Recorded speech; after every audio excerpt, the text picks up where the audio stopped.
नमस्कार, मैं हूं विवेक और आप देख रहे हैं जनज्वार।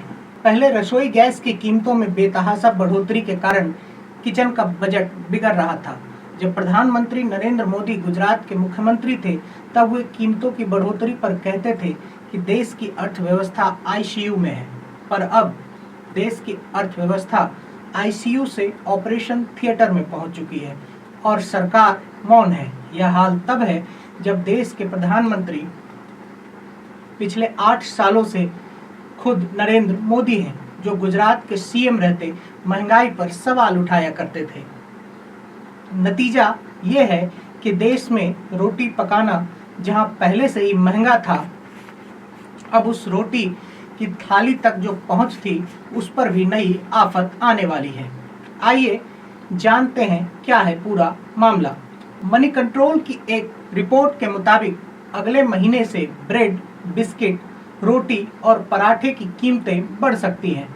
दरअसल सरकार ने इस साल अभी तक गेहूं के लिए ओपन मार्केट सेल स्कीम का ऐलान नहीं किया है। आटा, ब्रेड और बिस्किट बनाने वाली कंपनियों को डर है कि अगर इस स्कीम के जरिए गेहूं की बिक्री नहीं होती है तो इससे बाजार में कीमतें काफ़ी तेजी से बढ़ सकती हैं और गेहूं का सीजन नहीं होने के चलते इसकी किल्लत भी देखने को मिल सकती है। आपको बता दें कि ओएमएसएस स्कीम के जरिए सरकार खुले बाजार में अनाज की सप्लाई और कीमतों को नियंत्रित करती है। कीमतों में बढ़ोतरी का असर जून के महीने में देखने को मिल सकता है, जब स्कूल कॉलेजों के खुलने और मॉनसून सीजन के आगमन के कारण पारंपरिक रूप से इन चीज़ों की मांग बढ़ जाती है। ऐसे में इसकी कीमतें बढ़ सकती हैं। फूड कॉरपोरेशन ऑफ इंडिया की वेबसाइट पर मौजूद जानकारी के मुताबिक एफसीआई समय समय पर ओएमएसएस स्कीम के जरिए गेहूं बेचती है ताकि बाजार में इस अनाज की पर्याप्त सप्लाई सुनिश्चित की जा सके। यह बिक्री खास तौर से उस सीजन में की जाती है जब बाजार में गेहूं की आवक घट जाती है। इस स्कीम का फायदा यह है कि इससे खुले बाजार में गेहूं की कीमतें नियंत्रित रहती हैं। बाजार में गेहूं की स्थिति के आधार पर कंपनियों की एफसीआई से गेहूं की सालाना खरीद कुछ क्विंटल से 70 से 80 लाख टन तक हो सकती है। भारत में पिछले 3 सालों से गेहूं का सरप्लस उत्पादन हो रहा है। ऐसे में एफसीआई अपने पास पड़े अतिरिक्त गेहूं को निकालने के लिए डिस्काउंट और माल ढुलाई पर कुछ छूट भी देती है। खाद्य प्रसंस्करण उद्योगों को बाजार मूल्य पर इससे गेहूं नहीं खरीदना पड़ता है। रिपोर्ट के मुताबिक घरेलू गेहूं प्रसंस्करण उद्योगों ने साल 2021-22 में सरकार से लगभग 70 लाख टन गेहूं की खरीद की थी।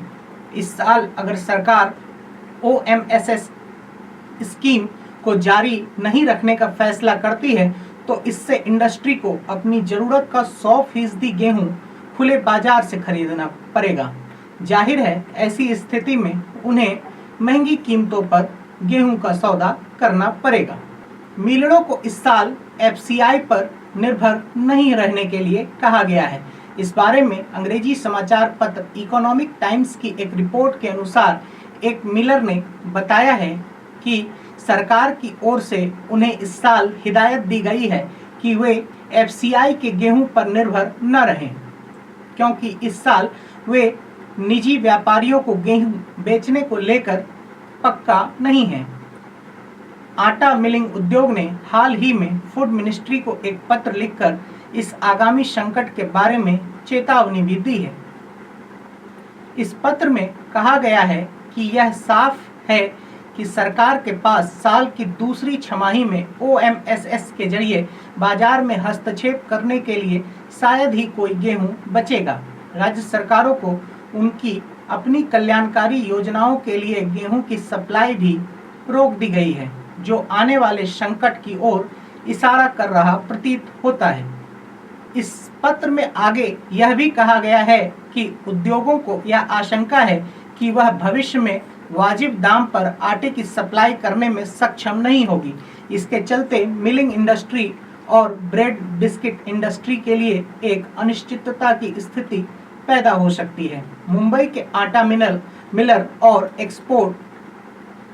एक्सपोर्टर अजय गोयल ने इकोनॉमिक टाइम्स से बातचीत में कहा है कि ओएमएसएस खुले बाजार में गेहूं की कीमतों को नियंत्रित करने का सरकार के पास उपलब्ध इकलौता तरीका है। अगर इसका भी इस्तेमाल नहीं किया जाता है तो इससे गेहूं पर निर्भर उद्योग जाहिर तौर पर प्रभावित होंगे और इसके कारण बाजार में आटा, ब्रेड और दूसरी जरूरी चीजों की कीमतें बढ़ सकती है।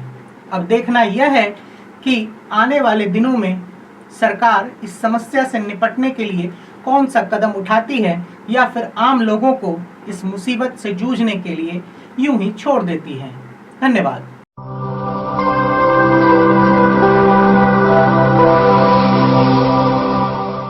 जन ज्वार जनता की